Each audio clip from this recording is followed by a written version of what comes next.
dengan kemenangan telak atas Raja Iblis Labirin.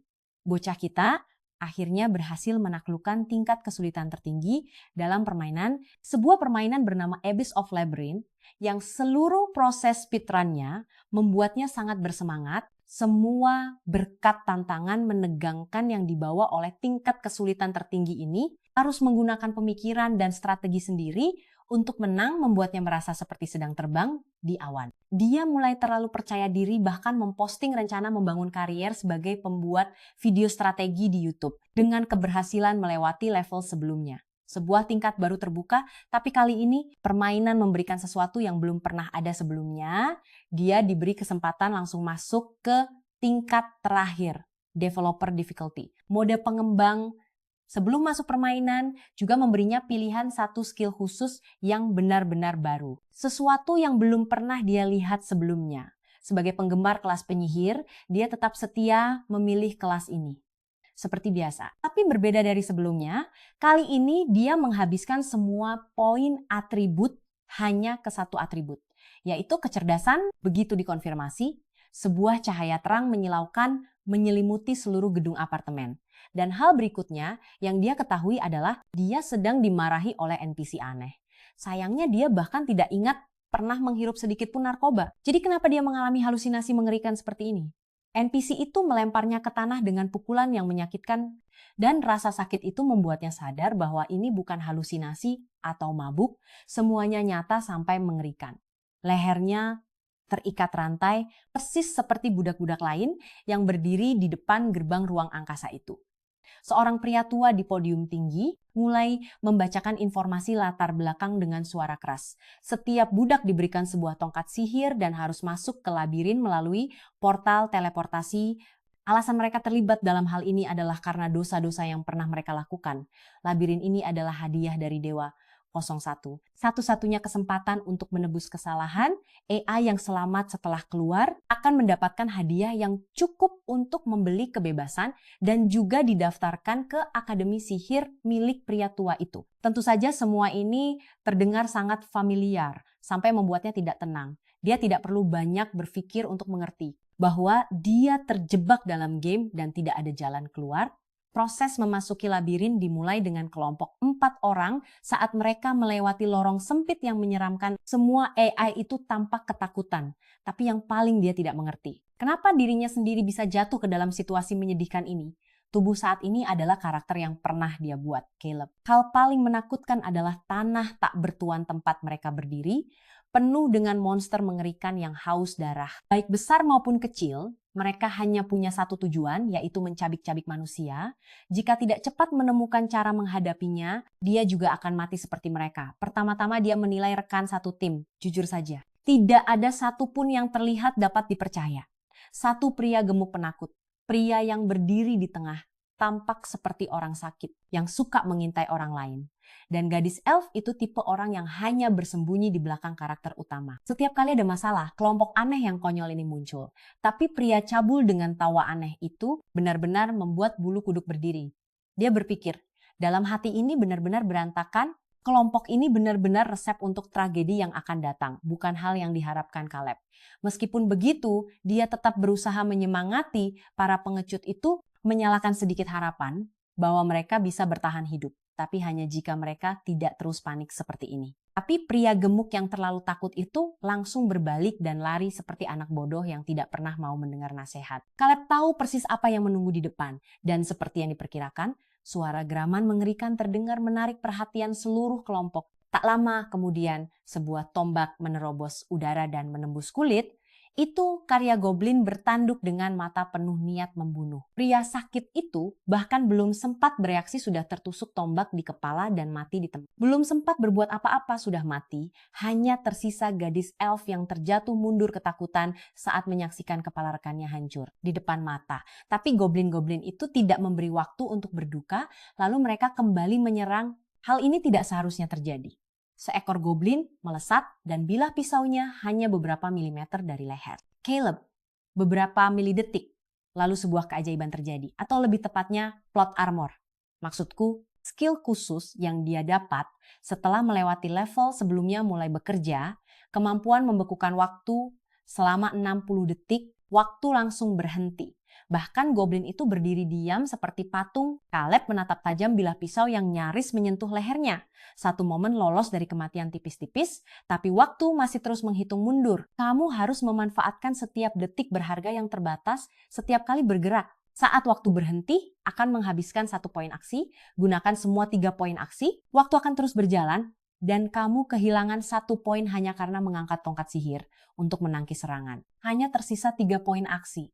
Tidak cukup untuk menghindar atau menyerang balik. Saat itu kamu menyadari sesuatu. Berbicara tidak menghabiskan poin dan lebih dari itu, kamu bisa menggunakan perintah suara untuk mengucapkan mantra.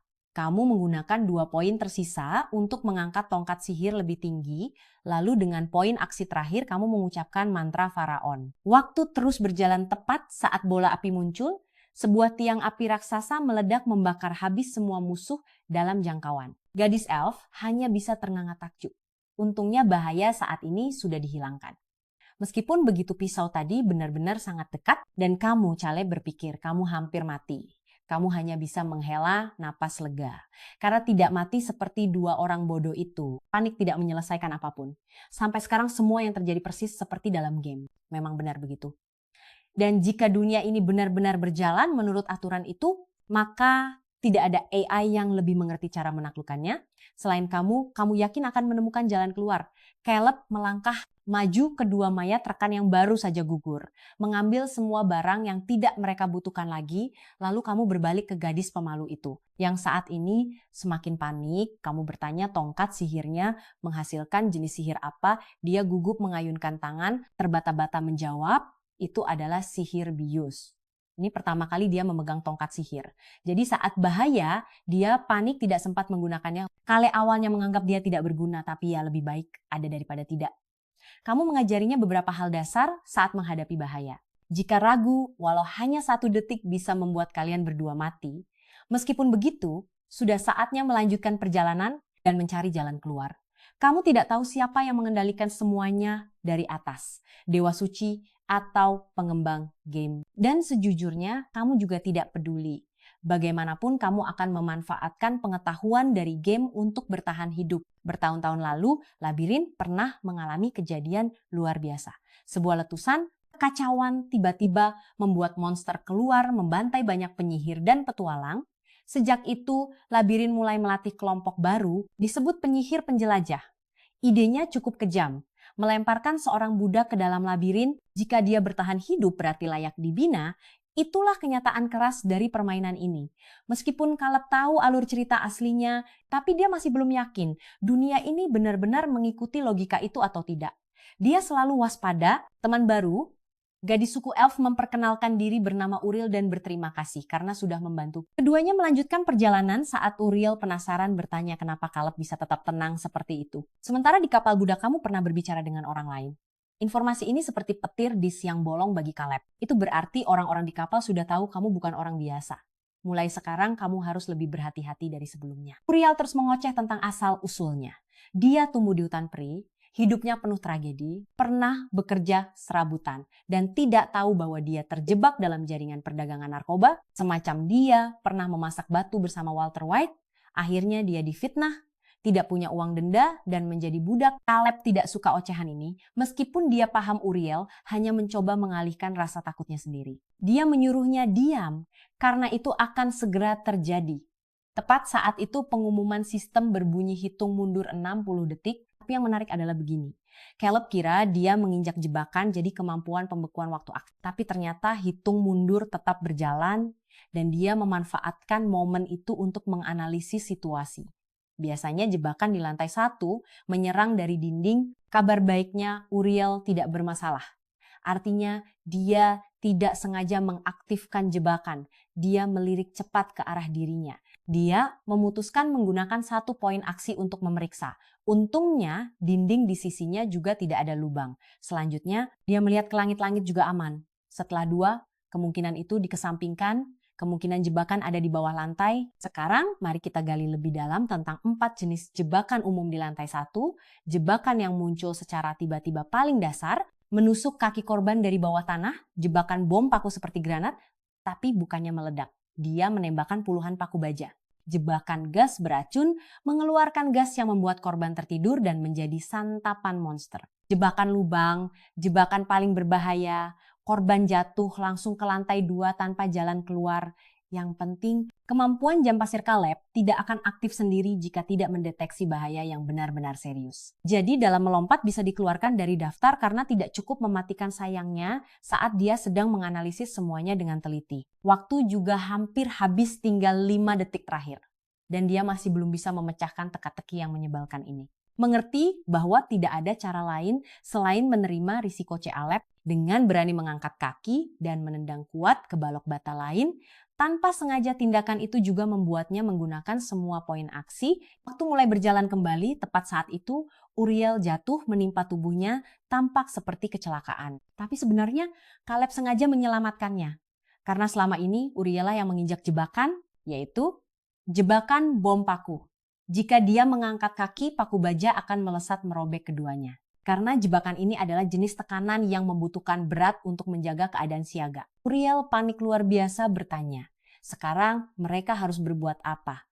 Caleb mengingatkan tentang peti kayu yang mereka lewati tadi. Dia ingat dan segera berlari mengambilnya sesuai perintahnya saat Uri berlari pergi. Caleb merenung setiap jebakan punya cara menonaktifkan sendiri untuk jebakan ini. Mengganti dengan benda berat adalah cara efektif. Dia memperkirakan Uriel akan kembali dalam 10 menit, tapi kemudian 30 menit berlalu. Tidak terlihat bayangan si bodoh itu sama sekali. Dia mulai khawatir jika gadis itu terkena jebakan lain. Maka tamatlah hidup dan dia juga akan berubah menjadi sarang lebah saja. Ketakutan mantra mengepung pikirannya, bagaimana jika Uriel ditangkap monster. Tindakan altruistik barusan bisa membuatnya mati. Untungnya akhirnya gadis elf ceroboh itu juga berhasil merangkak pulang sambil menggulingkan peti kayu besar. Kasihan dia, petinya terlalu berat, makanya baru merangkak lama begitu. Tapi Caleb tidak mau menyalahkan lagi. Selama dia masih hidup, itu sudah cukup ya. One Piece memang nyata mereka meletakkan peti itu, menggantikan posisi berdiri Caleb. Kemudian dia menggunakan tongkat sihir, kendali jarak jauh untuk mengangkat peti itu jaga-jaga kalau masih ada jebakan yang belum aktif. Memberi perintah sederhana satu sentuhan, mengaktifkan sihir angkat dan jebakan pun aktif. Ledakan besar, terdengar keras. Uriel ternganga melihat pemandangan di depan mata, sampai terdiam. Untung kali ini CA, Lab selamat dari pengalaman ini. Dia memutuskan akan lebih memperhatikan baik monster maupun jebakan beruntung. Kemampuan jam pasirnya memungkinkan membagi 10 poin atribut. Jika dimanfaatkan dengan cerdik, dia bisa selalu selangkah lebih maju. Saat ini, Caleb menginvestasikan semua poin ke atribut kecerdasan. Percaya itu akan membantunya menembus lantai 1. Tapi kemampuan itu juga punya sisi negatif. Dia tidak bisa sepenuhnya mengendalikan aktivasi. Kemampuan itu hanya aktif saat menghadapi bahaya, mengancam nyawa, apalagi setiap kali mengucapkan mantra, menghabiskan poin aksi. Saat sedang asyik berpikir, sepasang goblin tiba-tiba muncul, tepat waktu untuk dijadikan bahan percobaan baginya dari sini. Caleb diam-diam senang, karena sistem segera mengaktifkan ulang mekanisme jam pasir. Tangan pertama, dia melempar bola api menghabiskan 1 poin aksi mantra sudah digunakan. Langsung ada waktu cooldown 5 detik sebelum digunakan lagi, seluruh pedang CA Lab melempar bola api kedua. Terus kehilangan 1 poin aksi lagi. Dan begitu giliran dia berakhir, 2 bola api menyala, menyambar ke arah goblin. Meledak hebat saat menyentuh 2 monster itu terbakar. Habis berdasarkan percobaan ini Caleb menyadari. Dia bisa melempar maksimal 4 bola api dalam 1 giliran mencapai kerusakan maksimal, sementara Uriel seperti terpesona oleh kekuatannya. Dia kagum. Karena Caleb punya kecepatan mengucapkan mantra sangat cepat, bahkan bisa menggunakan sihir tanpa mantra. Meski mengagumi, dia merasa rendah diri karena dirinya terlalu tidak berguna. Dia minta maaf karena hanya menjadi beban. Sebenarnya dia juga tidak salah, bahkan Caleb juga menganggap dia memang tidak berguna dalam bertaruh. Namun karena dia elf pasti punya kelebihan fisik tertentu. Jadi Caleb mencoba menguji kemampuan lompatnya.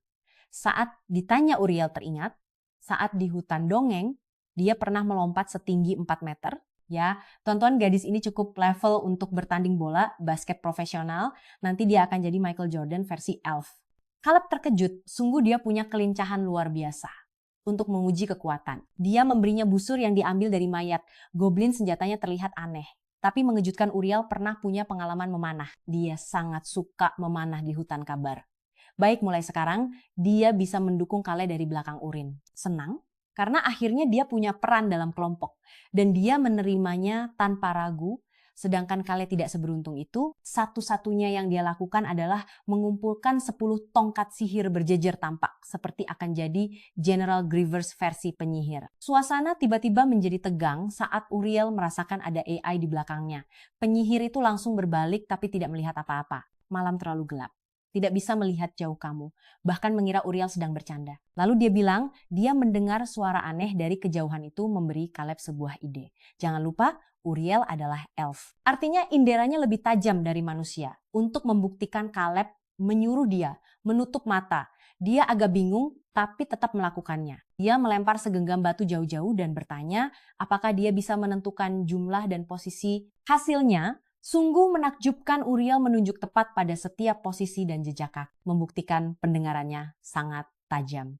Dia memiliki kemampuan khusus bernama pemosisian suara SAO mapping. Kemudian Caleb bertanya lagi, berapa banyak orang yang sedang mengawasi mereka? Uriel mendengarkan lalu menjawab, ada 4 orang yang mendekat ke arah mereka. Ini sangat buruk. Memang mereka sedang kalah jumlah dan Caleb tahu itu. Dengan jelas jika mereka harus menghadapi kelompok lain lagi. Bertahan hidup akan semakin sulit. Jadi dia memilih cara aman, menyuruh Uriel lari dulu agar mereka berdua bisa bersembunyi. Keduanya cepat-cepat menyeberangi lorong melewati genangan air di tengah jalan. Rencananya bersembunyi di balik sudut tersembunyi. Menunggu kelompok itu sampai di tempat yang tepat untuk menyerang beberapa saat. Kemudian keduanya sudah siap, siaga menghadapi siapapun yang muncul. Suara langkah kaki semakin dekat Caleb dan Uriel sangat tegang. Tiba-tiba Caleb melangkah keluar, menghadapi langsung kelompok itu dengan suara keras, menyuruh mereka berhenti. Dia bertanya, alasan mereka mengikuti. Pria botak pemimpin kelompok itu tidak menyembunyikan apapun dengan jujur, mengatakan mereka tidak tertarik pada penyihir. Yang kedua yang dia inginkan adalah elf yang bersama Caleb. Kelompok menjijikan itu hanya fokus menangkap Uriel, bahkan mengancam Caleb menyerahkan dia jika ingin tetap hidup. Wah, langsung membuat Caleb dan Uriel sama-sama mengarahkan tongkat sihir dan busur panah ke mereka. Pria bermata buruk percaya diri dengan perisai besar jenis yang bisa menahan sihir tingkat rendah. Dan pria penembak biasa, seperti yang digunakan Uriel, dia mengejek Caleb, jangan buang tenaga untuk mantra. Karena belum sempat menyelesaikan kalimat sudah mati, melihatnya memang mereka sangat percaya diri karena jumlah mereka lebih banyak. Pria botak mengusulkan agar Uriel bergabung dengan tim yang lebih besar. Tapi jelas, niat dibaliknya bisa ditebak. Bajingan itu sudah ngiler membayangkan apa yang akan mereka lakukan pada Uriel. Setelah dia bergabung dengan kelompok itu, elf di sisi lain sedang gemetar memandang Caleb penuh berharap dia punya rencana di tangan. Sementara Caleb dia memikirkan, jelas dia tidak akan mengorbankan Uriel hanya dengan satu tatapan saja. Dia sudah melihat sifat asli orang-orang ini terlalu berbahaya. Jika membiarkan mereka bergabung, akhirnya Caleb berbicara menyatakan, jika mereka tidak pergi sekarang, dia akan membunuh mereka semua. Mendengar itu, Uriel merasa lebih tenang, jelas Caleb punya sesuatu dalam pikirannya. Tapi pria botak tetap tidak menghiraukan. Ancaman itu Caleb menekankan lagi. Dia serius mengerti, tidak ada pilihan lain. Pria botak memerintahkan membunuh Caleb. Saat itu juga sistem jam pasir mulai menghitung 60 detik penentuan nasib dimulai. Caleb segera menganalisis situasi. Tampaknya mereka mengira dia penyihir bertahan, menggunakan 2 tongkat sihir. Tapi itu justru kesalahan fatal. Mereka pertama Caleb menargetkan genangan air di bawah kaki musuh dengan mantra kejutan petir. Dia bisa melumpuhkan setidaknya 1 orang dengan air, mungkin bisa menjatuhkan seluruh kelompok. Dia menginvestasikan poin aksi pertama pada serangan ini, aliran listrik meledak melalui genangan air. Berikutnya, Caleb perlu menghancurkan perisai agar lawan kehilangan pertahanan. Jadi dia melempar bola api khas klan Uchiha. Belum berhenti dengan poin ketiga. Dia menargetkan pria botak pemimpin kelompok mengakhiri giliran. Namun, Caleb sudah menggunakan seluruh energinya untuk melepaskan serangan dan serangkaian bola api ke kelompok musuh. Mantra kejutan membuat keempat orang lumpuh. Hampir 1 menit pemimpin menjatuhkan perisai dan senjatanya. Sama sekali tidak bisa melawan. Kemudian bola api melaju ke genangan air, menciptakan kabut tebal. Dia benar-benar kehilangan arah bola api. Berikutnya, langsung menargetkan kepalanya ledakan besar.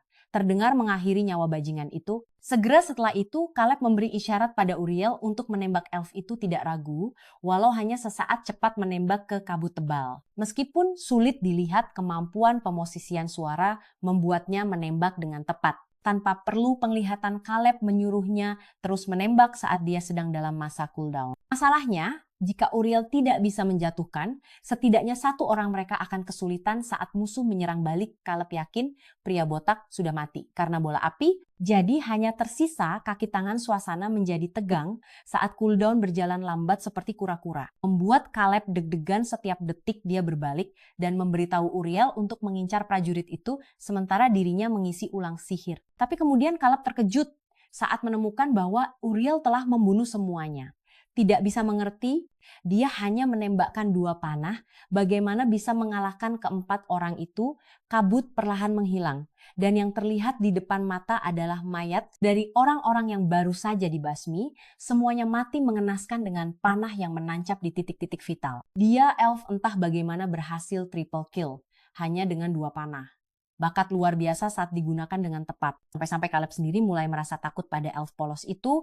Uriel mengakui bahwa dirinya juga merasa takut pada dirinya sendiri. Dia hanya berusaha sekuat tenaga untuk menembak tepat sasaran. Meskipun begitu, pria botak itu masih hidup.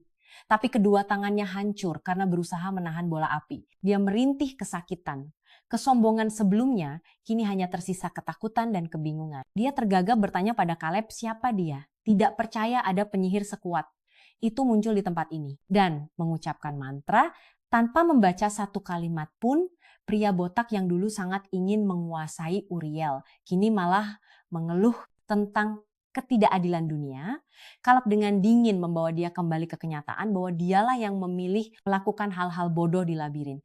Mendengar itu, pria botak itu menggeram menyangkal bahwa dia datang ke sini dengan sukarela. Dia menceritakan masa lalunya.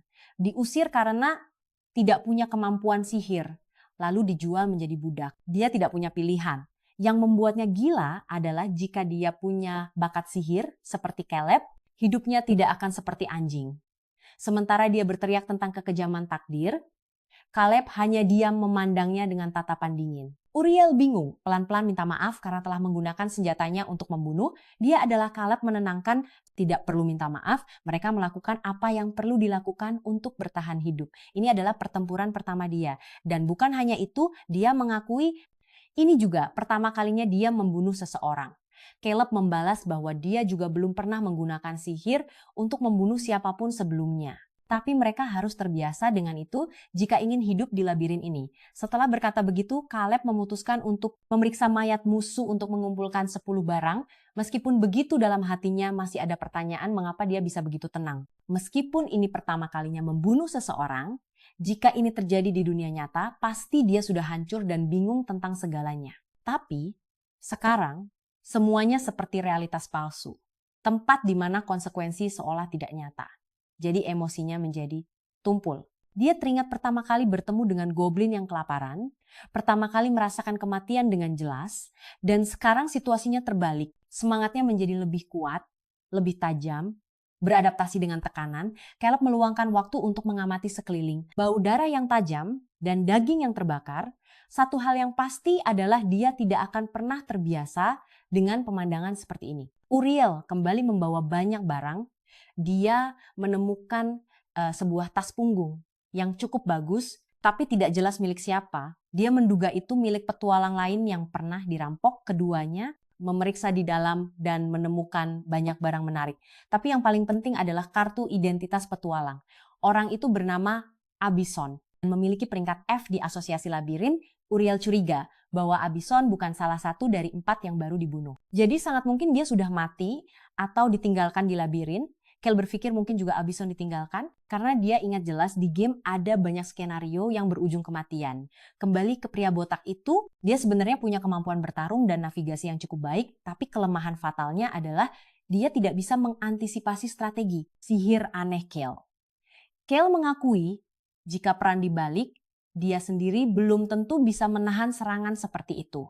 Maksudnya, kemenangan ini sebagian besar berkat keterampilan jam dan hal-hal lain yang menutupi kekurangan dirinya. Dan dia tidak suka harus mengandalkan keberuntungan untuk melewati labirin, karena itu hanya masalah waktu sebelum dia bertemu. Dengan orang yang bisa membunuhnya, dia memberi isyarat pada Uriel untuk melanjutkan perjalanan sambil berjanji dalam hati. Kali ini dia akan merencanakan dengan sangat matang, satu celah saja, karena ini bukan lagi permainan, tapi hidupnya yang sebenarnya. Permainan yang dulu dia anggap simulasi, kini telah menjadi realitas yang tidak bisa dihindari. realitas yang memaksanya bertahan hidup dengan segala cara.